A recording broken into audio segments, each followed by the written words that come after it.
Stone Age is a term used to describe a period of history when stone were used to make tools for survival. The term conjures in an image of men and women dressed in skins huddling before in a fire in a cave, based on Fischer Ratus 2013. True prehistoric humans would not necessarily possess the complex rational capabilities to tell their story through written records and accounts. Some artifacts in the form of cave paintings and sculptures would not serve as storytellers. In order to talk about the prehistoric period or the prehistoric art, there is a need to situate them within the context of the three periods of the Stone Age culture, which roughly span the 14,000 to 2000 BCE. The first one is the Paleolithic period, or the late years of the Old Stone Age. The second one is the Mesolithic period, or the Middle Stone Age. And the last one is the Neolithic period, or the New Stone Age.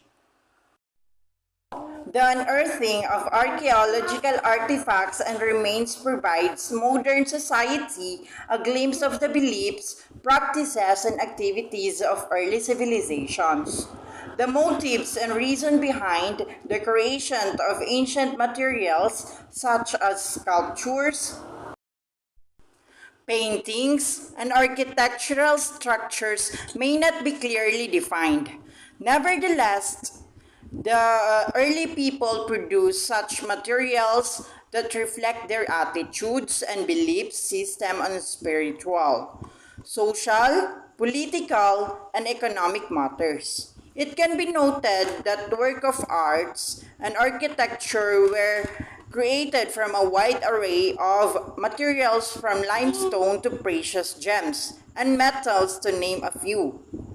As the early humans started to transition from being nomads to the permanent settlers, their everyday activities also had some changes, which is evident through the materials and even the work of art they have created. Despite changes as a result of adapting to their environment, they are central themes in their artworks. Most ancient artworks depict religious symbols, a wide array of organisms from nature and activities of everyday life. Archaeological explorations reveal that there has been a gradual shift from a nomadic lifestyle of early humans to that of permanent settlements, paving the way for the rise of early civilizations. The Stone Age has witnessed how humans were able to lead more stable lives and eventually come up with the permanent shelters and tools for the survival. To the complement this stability and sense of permanence, early humans also turned to the creation of paintings and sculptures and depict humans, animals, and their natural habitats. It would seem that there were attempts to record the kinds of lives they led with the period of time. Central to the presentation of early civilizations would be able establishing of possible linkages among earth, religion, and lives. So let's proceed to the first period of prehistoric or the Stone Age. Neolithic art is a product of climate change. As the climate got colder, part of the early humans' instincts is to look for the shelter that would provide them with warmth. Caves became protective havens for the early humans, and these caves paved the way for the birth of their first attempt to create art. Isa sa mga halimbawa ng Paleolithic art is itong nasa litrato na ito. Makikita natin sa litrato na ito ay nakadrawing, ang nakapinta dito ay isang baka o maraming baka. Ito ay nadiskubre sa Laxcox, France. Then pinangalanan nila itong Hall of Bulls. Ito ay nakagagalak sa mga tao dahil ang nakadiscover sa painting na ito ay dalawang bata na hinahabol nila ang kanilang dog, then hindi na nila namamalayan is napunta na sila sa isang cave na nung makita nila ang mga painting sa cave is parang namangha sila. Parang paniwala nila na baka gawa ito ng mga ancient people. The figures depicted on the walls were done with a certain level of crispness and life that there were initial hesitations of the work's authenticity. However, evidence later on pointed out the cave painting were created during the Paleolithic period. It is also important to take note that the painting evokes naturalism, which is eventually seen through the contours of the animal's body and the dark horse. Although most people would think that early humans were primitive, some of their art techniques were considered advanced for their time. Some of the early humans already used their own version of spray painting techniques by using ground pigments blown through reeds or hollowed out bones. Since these were the readily available materials for them, aside from these spray painting techniques, early humans also worked with forest foreshortening and constructing of lights and shadows. These techniques created the illusion of three-dimensional forms and seemingly real representation of animals. Artworks can be considered ornamental, but there is a little evidence to fully back up this notion that early humans created these cave paintings. For that very purpose, most of the works were discovered inside the deep recesses of caves, so they may not be necessarily be used as the decorative items.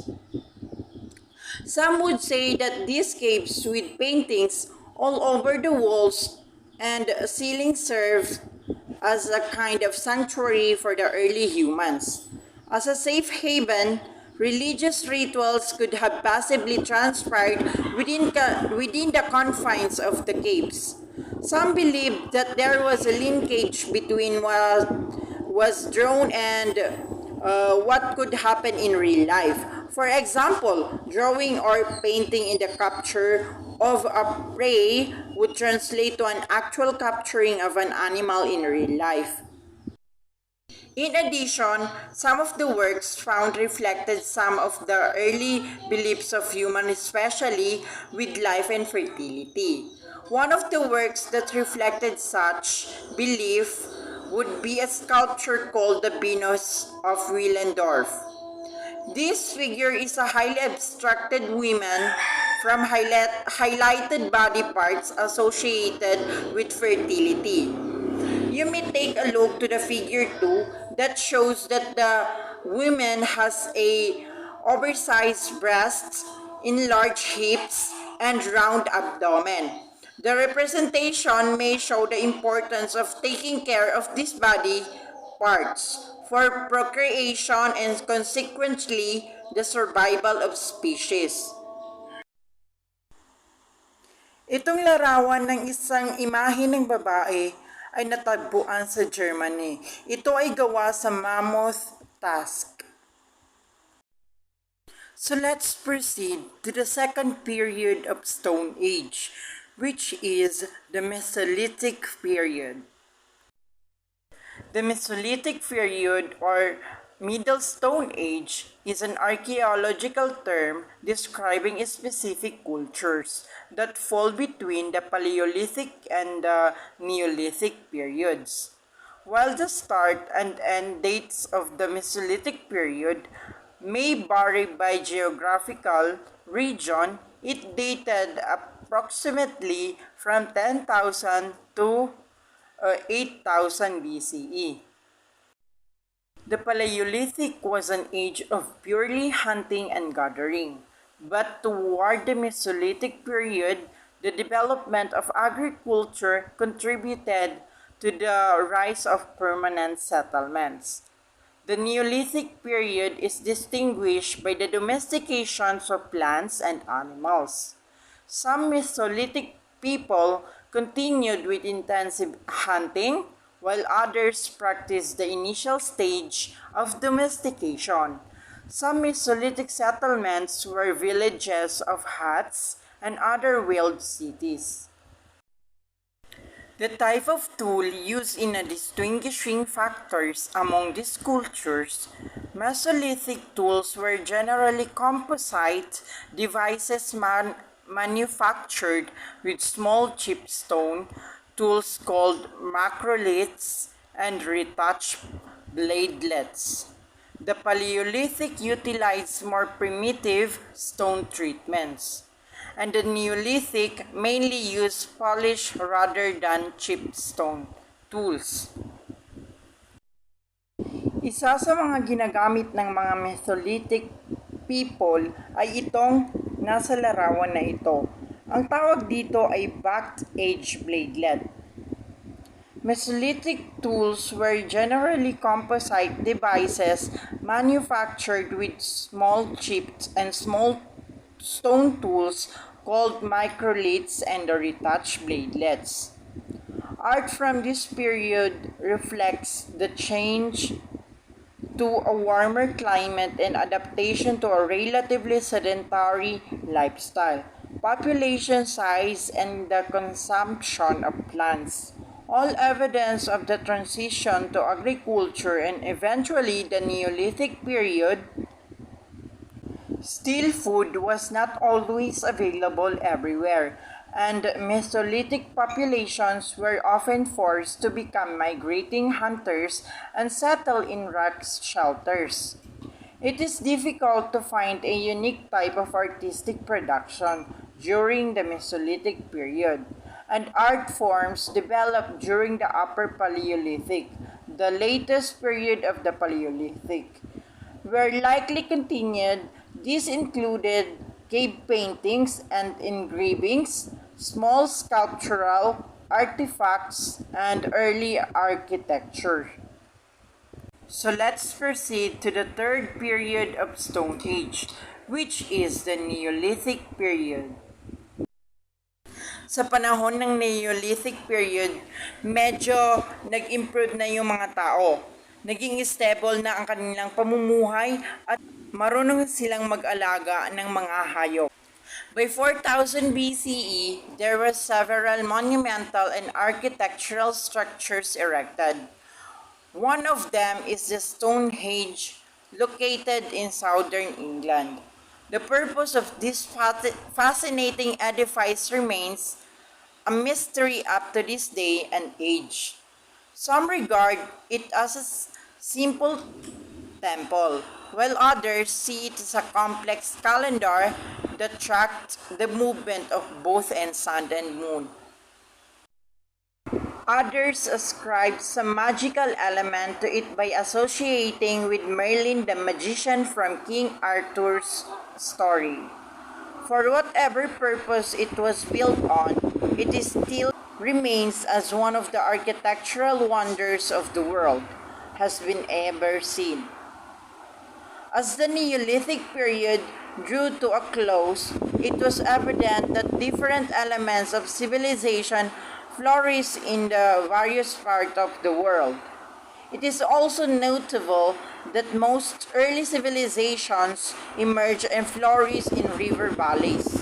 The Nile in Egypt, Indus in Indonesia, Tigris and Euphrates in Mesopotamia, and Huanghe River in China.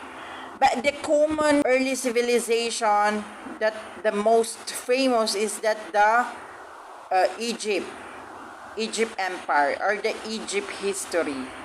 For me,